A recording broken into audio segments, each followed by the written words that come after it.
कुछ हालात ऐसे बने हैं कि हॉस्पिटल में थोड़ा सा अनरेस्ट हो गया है डॉक्टर्स कम्युनिटी में। तो हमारे एक पब्लिक रिप्रेजेंटेटिव है, उनकी कुछ शब्दों से कुछ लोगों को ज़रा अच्छा नहीं लगा, तो उससे बार बार होने से थोड़े से वो डिस्टर्ब हो गए और हमारी डॉक्टर्स फ्रेटर्निटी और पैरामेडिकल स्टाफ उन्होंने आज फिर ओपीडी की सर्विसेज को सस्पेंड कर दिया था।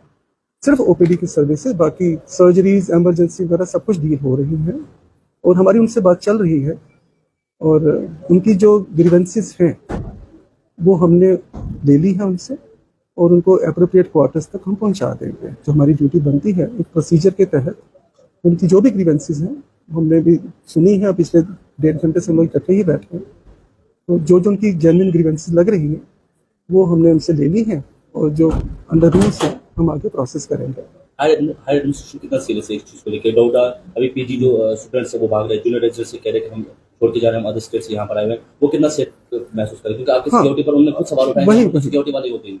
हाँ, पीपल आर फीलिंग इनसिक्योर। हमारे यहाँ कई स्टूडेंट्स और जीएनके से बाहर से हैं, उन्होंने कहा कि हम शायद यहाँ से छोड़ के निकल जाएंगे, we are feeling very unsafe. तो एक मैटर ऑफ पैनिक है, सिचुएशन ऑफ पैनिक क्रिएट हो गई है। We are trying to defuse it.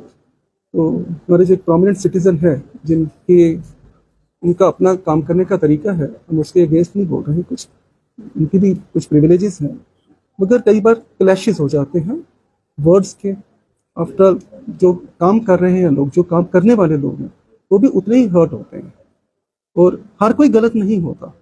अगर कोई गलत है, अगर हमें कोई उसके खिलाफ एविडेंस मिलता है तो हम लोग एक्शन भी लेंगे। क्योंकि इन जनरल बोला गया है कि डॉक्टर्स कम्युनिटी गलत है, मुझे नहीं लगता कि ये बड़ा ज़्यादा लॉजिकल बात है। क्योंकि जो भी कोई डॉक्टर बनता है, हमारे क्यूरिकुलम में कहीं भी पेशेंट को मारना या लूट खसूट करने का कोई प्रोविजन नहीं है, क्यूरिकुलम में कहीं नहीं आता, ना ही सिखाया जाता है। हर कोई पूरी डेडिकेशन से with in the existing environment, depending upon the resources, काम करने की पूरी कोशिश करता है। और मैं आपको ये पूरा विश्वास दिला सकता हूँ कि हमारी सारी टीम, जितनी हमारे पास मैन पावर है, जितना हमारा काम है ना, जितना वर्कलोड है, उसके कंपैरिजन में हमारी मैन पावर बहुत कम है। मगर हमसे एक्सपेक्टेड तो वही है कि हम पूरी मैन पावर के जितना काम करें। हर स्पेशलिटी में डॉक्टर्स की कमी है, सीनियर लेवल पे भी, जूनियर लेवल पे भी। तो भी जितने हैं वो कम जरूर है, मगर किसी से कम नहीं है। नंबर में कम जरूर है, मगर काबिलियत में या डेडिकेशन में किसी से कम नहीं है। अगर उनमें से कोई किसी को इन जनरल बोल दिया जाता है कि ये चोर है या लोगों की जान लेते हैं, तो हर्ट तो लोग फील करते हैं। उससे क्या होता है कि पब्लिक में हमारी जो इमेज है इंस्टीट्यूशन की, प्रोफेशन की, वो बड़ी नीचे चली जाती है। जो लोगों का पेशेंट और डॉक्टर पे ट्रस्ट होता है ना, वो कम हो जाता है। और हमारे यहाँ सबसे बड़ी चीज ट्रस्ट ही होता है। सर, काम कब तक सस्पेंड रहेगा? हमारी कोशिश है कि हमें भी रिवाइव करें। हम सारी फैकल्टी, सारे बड़े समझदार और रिस्पॉन्सिबल लोग हैं। कोई सड़क पे खड़े होकर धरना करने वाला कोई नहीं है।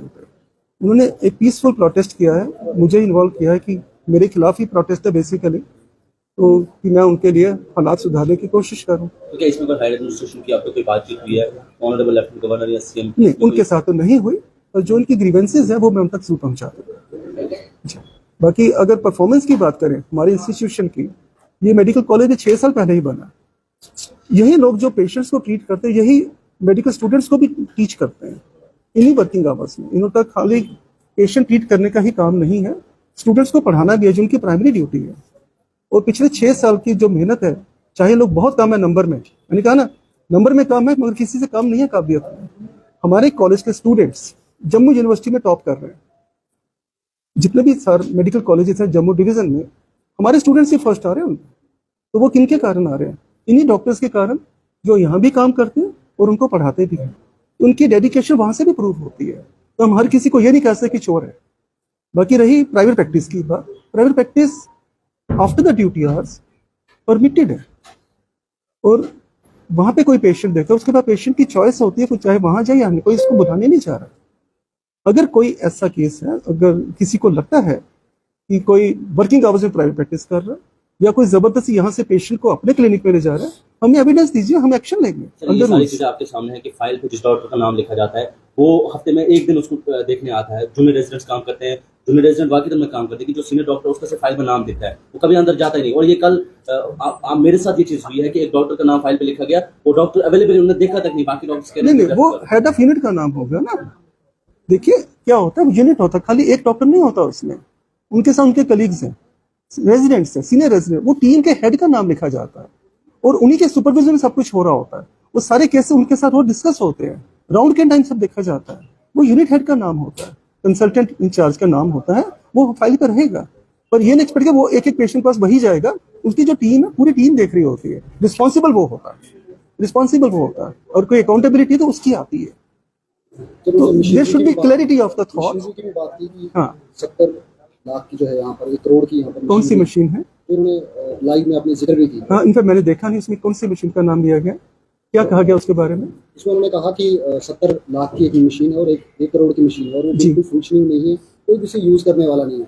ये मुझे पता हो कौन सी मशीन के बारे में, तो पूरा आपको एक्सप्लेन कर सकता हूँ मुझे साथ मशीन ही का में नाम। उन्होंने ये भी कहा कि 180 रुपए का जो है कप यहाँ पर जो है आप निकाल रहे हैं, पैसा निकाल रहे हैं, मिस यूज कर रहे हैं जिनसे। मेरे को यहाँ पे आए हुए 10 महीने हो चुके हैं, मेरे सामने ऐसा कोई बिल नहीं आया।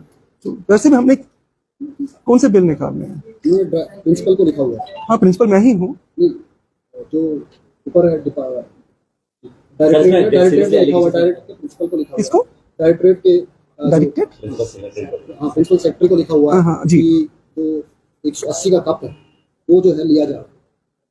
मेरे सामने 10 महीने के मेरे टेनियर में ऐसा कोई भी बिल मेरे सामने नहीं आया जिसपे चाय के कप की 180 रुपए कहीं खर्चा हो और मैंने बिल पास किया हो। अगर इसके बारे में कोई इंक्वायरी होनी हो तो मोस्ट वेलकम, मेरे पास भी रिकॉर्ड है। मगर इस तरह की इंफॉर्मेशन मेरे यहाँ से बाहर कैसे गई, ये एक क्वेश्चन मार्क बनता है। अगर मेरे यहाँ कोई फंक्शन हुआ है, मेरे से उन्होंने कहा था कोई फंक्शन हुआ है और वहाँ के जो बिल्स हैं वो ऐसे निकाले गए हैं। मैंने एमएलए साहब को भी कहा था कि मेरे सामने कोई बिल पास नहीं हुआ, मैंने नहीं किया। और अगर ऐसा कोई बिल है मेरी फाइल में है तो पहला क्वेश्चन तो ये उठता है कि मेरी फाइल से निकल के वो बिल बाहर कैसे आया, वो भी सिविल सर्विसेज में अंडर रूल्स। अगर कोई बाहर लेके गया तो हो सकता है कोई ब्लैक शीप मेरे यहाँ ही हो जिसने ऐसी इन्फॉर्मेशन बाहर लीक की है या फिर मिस इन्फॉर्मेशन स्प्रेड करी है। मेरे पास ऐसा कोई बिल नहीं है जिसमें 180 रुपए के चाय का कप हो, किसी ने प्रोजेक्ट किया हो मेरे सामने और मैंने उस बिल को पास किया हो। तो साथ ही में डॉक्टर्स के नाम लेकर उन्होंने कहा है, उन्होंने ये भी कहा कि मेरे पास सबूत भी है। अगर सबूत है, आपके साथ डिस्कस हुए हैं? मेरे साथ नहीं, मेरे साथ कोई सबूत किसी ने भी डिस्कस नहीं किया। मैंने हमेशा कहा है अगर कोई सबूत है मुझे दीजिए और मैं आपके सामने एक्शन इनिशिएट करूंगा। ये मैंने पहले भी शायद आप लोगों से, आपके मीडिया पर्सन से मेरी बात हुई थी, किसी ने मुझसे बात करी थी। मैं एविडेंस दीजिए, हम एक्शन लेंगे। मैं नहीं कहता कि हम 100% परफेक्ट हैं, गलतियां हमसे भी होंगी, पर जो काम करेगा गलती करेगा। गलती वही नहीं करता जो काम नहीं करता। तो मैं ये कहता कि हमारे यहाँ गलतियां नहीं होंगी। टर्शियरी केयर सेंटर है, हमें हर तरह के पेशेंट, हर डिफरेंट स्टेजेस में पेशेंट रेफर होकर यहाँ आते हैं। किसी की ऐसी कंडीशन होती है कि वो पहुँचते पहुँचते उसके साथ कॉम्प्लिकेशन डेवलप हो जाती है और कई सर्जरीज के बाद कुछ नॉन कॉम्प्लिकेशंस होती हैं। पीछे रिसेंटली भी एक केस हुआ था, वो भी नॉन कॉम्प्लिकेशन थी, उसको रिवाइव करने की बड़ी कोशिश करी गई, मगर उसमें अब मैं उस मामले में ज्यादा नहीं जाना चाहता, पर हमारी टीम ने बड़ी डेडिकेशन से काम किया। ठीक है, जो आज पेशेंट आए हुए थे जी, उनका एलिगेशन ये है कि जीएमसी ने 10 रुपए तो ले लिए लेकिन इलाज नहीं कर, हाँ, अब पर्ची काट ली है, हाँ, लेकिन इलाज नहीं कर। अगर पहले से ही बंद था सर्विसेज, अगर ये बंद सडनली तो हुआ पहले नहीं, सडनली कोई वीडियो देखी गई, एक वीडियो देखी गई जिसमें डॉक्टर्स के बारे में ये बोला गया, इनफैक्ट मैंने भी वो नहीं देखी अभी, और जो मुझे पता चला है कि उसमें ये लिखा गया कि हम डॉक्टर्स को बाहर निकालेंगे, उनके बारे में कुछ और अपशब्द भी बोले गए। उसके रिस्पॉन्स में मेरी सारी फैकल्टी ने मेरे को फोन किया कि हम फॉर द टाइम में ओपीडी नहीं चलाएंगे, इमरजेंसी सर्विसेज हम पूरी रन करेंगे, जो सर्जरीज प्लान है वो भी चल रही है, हम ओपीडी तब तक रन नहीं करेंगे जब तक हमारी बात आप सुन ना लो। तो अब मैं बैठा हूँ, चांस से मेरे गुरु हैं जो यहाँ के पहले प्रिंसिपल हैं डॉक्टर तारिक आजाद, जिन्होंने कॉलेज को स्टार्ट किया, वो भी यहाँ पे आए हैं। वो तो हमारे लिए एक फादरली फिगर है सभी के लिए यहाँ पे। अभी महराज मलिक ने कहा कि मैं 1 घंटे में आ रहा हूँ। हाँ, मुझे भी उनका फोन आया था, पर वो ठीक है, वो उनकी इच्छा, हम रोक नहीं सकते उनको।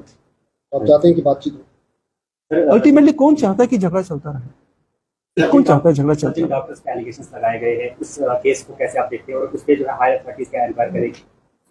We are open to any inquiry. First of all, अगर कोई एलिगेशन है मुझे एविडेंस भी तो दिया जाए। एलिगेशन तो आप मुझ पर भी कोई भी लगा दे, पर एविडेंस हो। अगर मेरे पे भी कोई एलिगेशन है, लेट इट बी इंक्वायर्ड। और कोई कहता है कि प्रिंसिपल करप्ट है तो करिए इंक्वायरी।